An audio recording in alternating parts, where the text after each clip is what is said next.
car wreck? Postolo. The Live Viper 6 Skyview Network, sponsored by Terry Lambert Hyundai. Right now on News Channel 6 at 6, World Cup fever sweeping the country.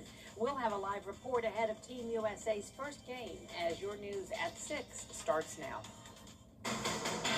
Live from Television Park, this is WJBF News Channel 6 at 6.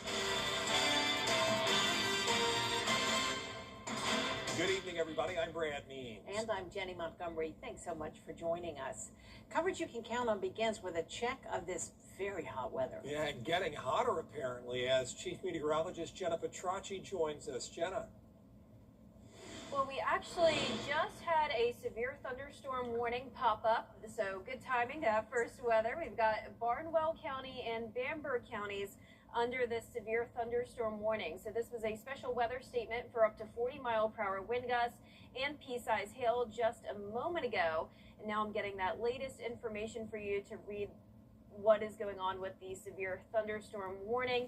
This is set to expire at 6:45 p.m. and it includes a large portion of Bamberg and Barnwell counties. So this is for that severe storm that's located near Barnwell State Park, moving southeast at 10 miles per hour, and it's for the threat of 60-mile-per-hour wind gusts and penny-sized hail. So prepare for the possibility of some tree damage and also some power outages here. Notice we have a lot of lightning strikes over the town of Hilda right now. So tracking that for you on Live Viper 6. Once again, that's until 6:45. Now, as for the rest of the CSRA, most of us are dry. We do have some heavy rain and lightning over Jenkins County and Millen, but you can see here on our Terry Lambert Hyundai Skyview cam in Waynesboro, it's dry, but definitely seeing those clouds start to develop. And as for the temperatures, we made it to 100 today, according to our Live Viper 6 neighborhood network powered by Tempest in downtown Augusta. Most of us topping off at around 94 to 98 degrees. And the official reading at Augusta Busch Field was 96 today, a low of 71, so also a few degrees above average there. And current temperatures are in the upper 80s here in town, so we did cool off in Augusta because of a shower, but it's still very hot in places like Aiken at 95, heat index in the triple digits. And as we look ahead into the weekend, the heat and humidity is sticking around. I'll have more details on that, plus a look at the rain chances this weekend coming up. But back to you, Jenny. All right, Jenna, we do appreciate that. Well, those high temperatures Jenna's talking about can be hazardous to your health. Some of the biggest concerns include heat exhaustion and heat stroke. If you plan on being outside, you should drink plenty of water, wear lightweight clothing, take breaks, and avoid peak heat hours between 10 a.m. and 4 p.m. Have to remember that, yes, we have a ton of incredible recreational opportunities in Charleston, whether it's the beach, whether it's fishing, whether it's any of those things, but that doesn't mean you're immune from heat stress, heat exhaustion, or even, God forbid, heat stroke. So we need to remind people to stay cool, no matter what they're doing. They need to frequently hydrate. And drinking alcohol, as much fun as it may be, can be very dangerous, especially in the heat. So we want you to hydrate. It's not just people at risk. Pets are also vulnerable in this extreme heat. Experts say if you have outdoor animals, make sure they have a cool, shady place to relax and have plenty of water. A McDuffie County man is facing charges tonight. He's 45-year-old Joseph Addison, accused of child molestation and aggravated child molestation. The McDuffie County Sheriff's Office asked the GBI to help investigate this case. Addison is being held in the McDuffie County Detention Center. Well, today, Congressman Rick Allen hosting a military signing. Today is the Nexstar Founders Day of Caring. Nexstar is our parent company, and we worked at the Fisher House today to try to spruce it up. That's a place where families of veterans can stay when their loved ones are in the hospital. They can expect a place to come and rest, and a place where families come together that are all going through similar circumstances, and just a wonderful place. And you know, everybody has a unique story, and lifelong friendships are built in this house. Plenty of information on Fisher House at WJBF.com. The World Cup is now underway, and up next, putting kids on a path to a career in cyber. How Augusta University is helping. Before UFO disclosure. Postolo. Augusta University is working to build the next generation of cyber professionals. Jartavius Edmond joins us now. Thanks, Brad. In a world where children spend more time online than ever before, Augusta University says it's never too early to start teaching them how technology works and how to use it responsibly. This week, students from across the CSRA took part in the Viceroy Kids Camp, a free program designed to teach children the basics of coding, cybersecurity, and online safety. Campers learn how to build electronics using microbits and practicing programming through MakeCode and Python. Organizers say the camp is designed to make cybersecurity both fun and practical. So how are the time trials going? While also sparking interest in future learning. Did you name your cars? Teams. All right. One of our main purposes for this camp is to inspire the kids and to get them excited about learning more about computational thinking, about cybersecurity, about staying safe online, so that this interest grows and they want to pursue it later on, either in an academic program or as a hobby or just for personal awareness. And for some of the campers, that interest is already starting to grow. Has this camp made you think about what you want to do when you grow up? Sometimes. I reminisce sometimes, like, me, like, in the future, thinking, like me coding something, me creating a robot, continues and keep on going on. With Augusta home to one of Georgia's largest cyber hubs, organizers say introducing these skills early can help build the next generation of cyber professionals right here in the CSRA. Organizers say the main goal is making sure the kids understand how to think critically and protect themselves online. We'll be right back. I'm Mike Costello. The WJBF Live Viper 6 Skyview Network is sponsored by Terry Lambert Hyundai. Low prices, big selection, and committed to quality customer service.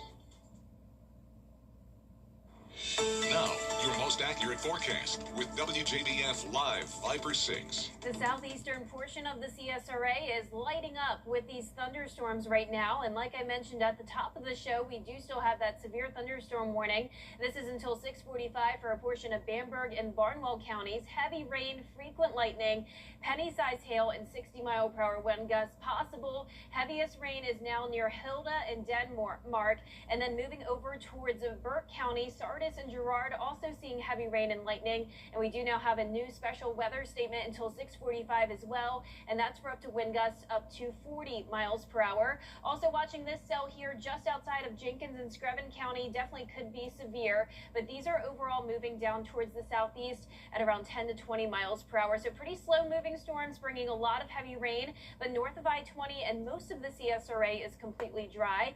Allendale County had a shower over it earlier, but now you can actually see some sun coming out on our Terry Lambert Hyundai Skyview cam. We're at 88 degrees in Augusta, definitely cooler from the rain, but still humid, feeling like 104. Most of us still checking in at the 90s at this 6 o'clock hour, and I'm keeping an eye on this cold front that'll be moving through this weekend, increasing rain chances to 30% tomorrow, 40% on Saturday or Sunday, and the temperatures are staying very hot in the mid-90s, lows in the mid-70s. You can see the heat index up to around 103 to 105 during the peak heating of the day tomorrow. So here's our futurecast tonight at 8 p.m. After the sun goes down, we will start to see that activity diminish, and once again, those storms are pushing to the south.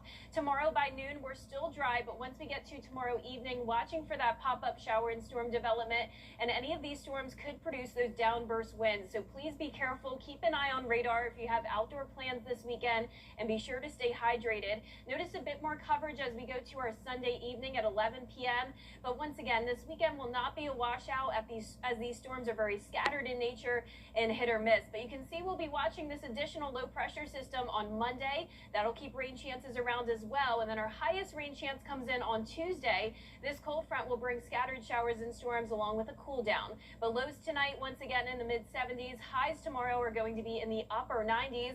And your 10-day forecast here showing rain chances up to 60% on Tuesday with a high of only 83. Lows dropping into the upper 60s, and then we heat back up to the low 90s for Father's Day Day weekend.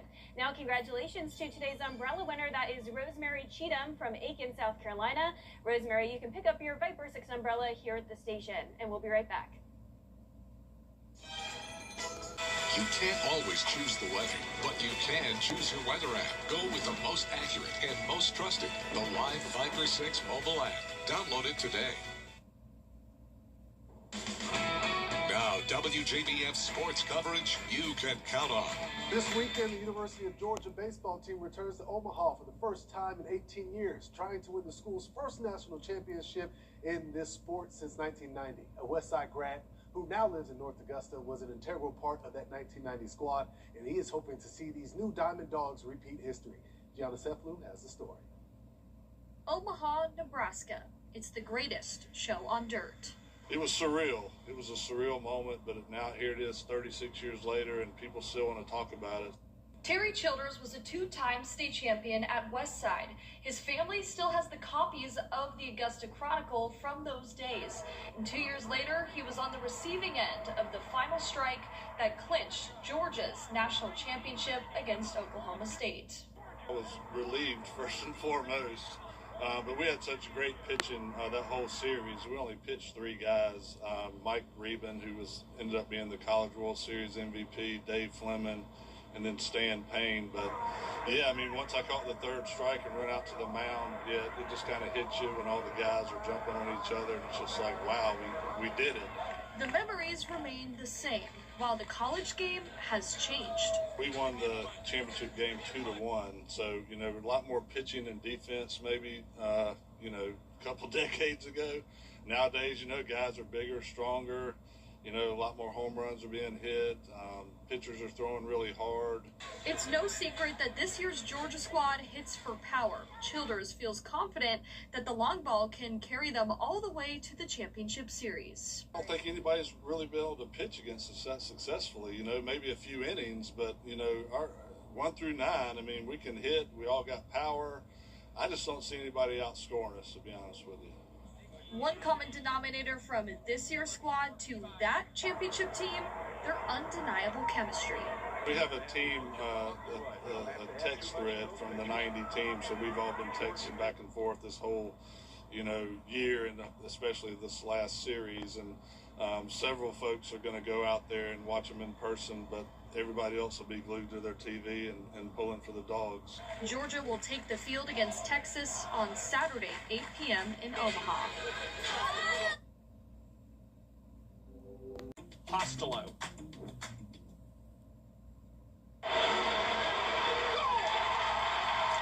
These are the ice caps, but they won't be after they get to Augusta.